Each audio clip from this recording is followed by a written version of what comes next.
Bom pessoal, vamos lá então em João 6,44. Agora sim a gente vai entrar em assuntos mais etimológicos bem interessantes. Vamos lá, olha só.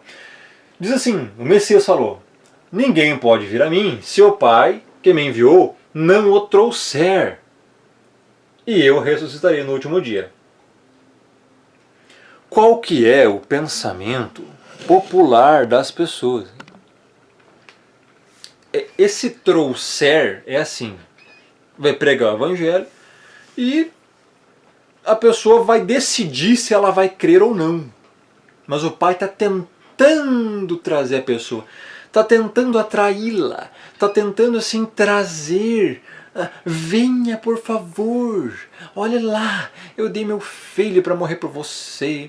Por favor, venha, estou te implorando. Eu estou te implorando para que você se converta e venha até mim, por favor. Coitadinho de mim, olhe para mim, eu estou clamando para você. Você acha que é isso? Você acha que esse é o Criador? É assim que ele age? Não é assim, é o contrário. Olha só, o que significa o Pai trazer pessoas ao Messias? Alguns erroneamente vão dizer que é apenas um convite ou atrair. Todavia a palavra grega usada aqui é elko, que significa compelir por irresistível superioridade. Compelir por irresistível superioridade. Compelir é convencer totalmente, de uma forma irresistível, de um nível superior. Isso é trazer, trouxer. Não tem nada de convite, não tem nada de apenas atrair assim, implorando por favor. É diferente essa atração. Nós já vamos ver aqui, ó. Então preste atenção que o assunto é bem importante, interessante e complexo. Olha aqui, exemplos etimológicos. Tiago 2,6. Entretanto, vós outros menosprezastes o pobre. Não são os ricos que vos oprimem e não são eles que vos arrastam para tribunais. A palavra arrastam aqui é elko também, a mesma palavra usada lá em João 6,44. Agora, se você usar aqui, trocar, né? Você vai trocar arrastam, né? Por convidar. Não são os ricos que vos oprimem e não são eles que vos convidam para os tribunais? Isso faz sentido para você? Aquele texto de Tiago 2,6 não fala de convidar para um tribunal. Eles arrastavam à força a pessoa para o tribunal para serem julgados. Essa é a palavra elko, que é a palavra trazer, de João 6,44. Ninguém pode ir a mim se o Pai que me enviou não o trouxer. E esse trouxer é no sentido de arrastar, compelir por irresistível superioridade. Outro texto, Atos 16:19. Vendo os seus senhores que se desfizera a esperança do lucro, agarrando em Paulo e Silas, os arrastaram para a praça, à presença das autoridades. Arrastaram aqui no grego também é elko, tá? Mesma palavra. Agora vamos trocar por convidar. Agarrando em Paulo e Silas, os convidaram para a praça, à presença das autoridades. Isso não faz nenhum sentido, pessoal. Estavam levando eles à força às autoridades. Então, esqueça essa balela de convite.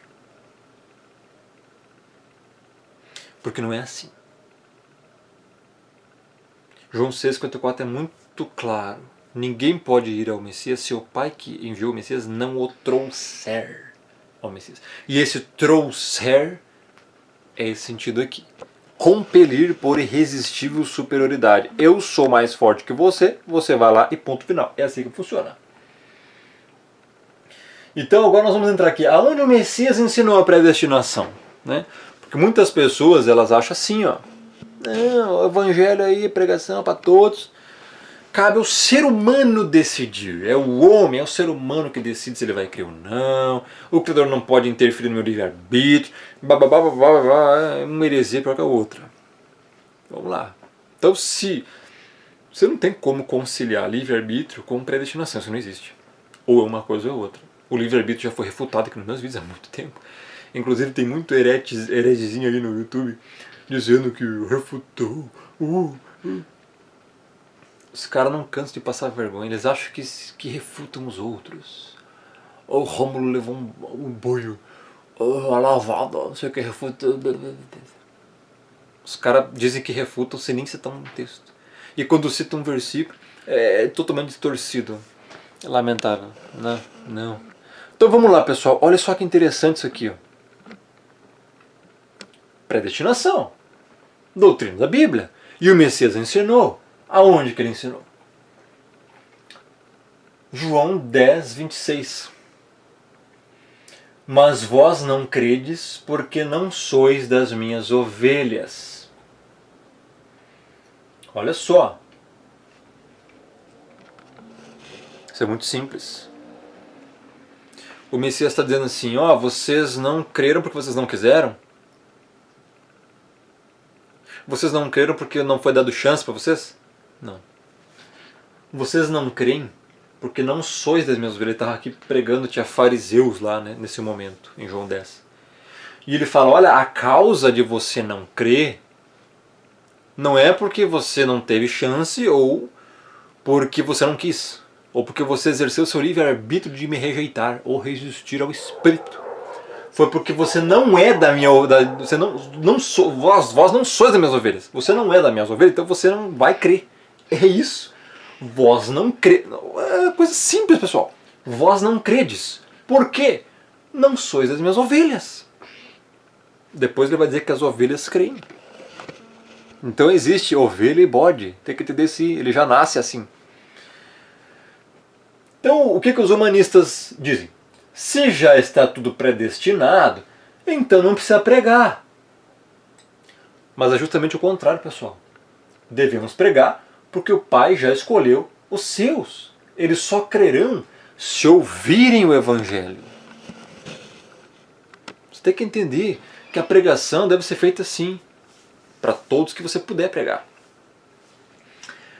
E só vão crer se ouvirem o Evangelho, por isso que tem que pregar. Então o argumento humanista cai por terra. Ah, se está tudo predestinado, não precisa pregar. É exatamente o contrário. Você vai pregar porque já estão predestinados a serem salvos. E quando você pregar, é porque você foi predestinado a pregar. Entende? É complexo? É. Mas dá para entender se você for humilde. Se você não for humilde, lamentável. Fazer o quê? Então o humanista diz, os hereges, arminianos também. Então você citou aí, Rômulo, ó, João 6,44, mas logo a seguir o Messias fala o seguinte, está escrito nos profetas, e serão todos ensinados pelo Criador. Portanto, todo aquele que da parte do Pai tem ouvido e aprendido, esse vem a mim. Ó, então a pessoa tem que ir. O humanista vai dizer assim, me parece que aqui tem uma vontade do homem, não? Olha só, entenda uma coisa. O Criador não arrasta o homem até o Messias enquanto este grita blasfêmias por não querer ir. Em Jeremias 31:13 vai falar como é que é essa atração. Ó. Há muito que o Senhor me apareceu dizendo, porquanto com amor eterno te amei, por isso com benignidade te atraí. Por isso que em 1 João 4,19 diz assim, nós amamos porque Ele nos amou primeiro. Está entendendo?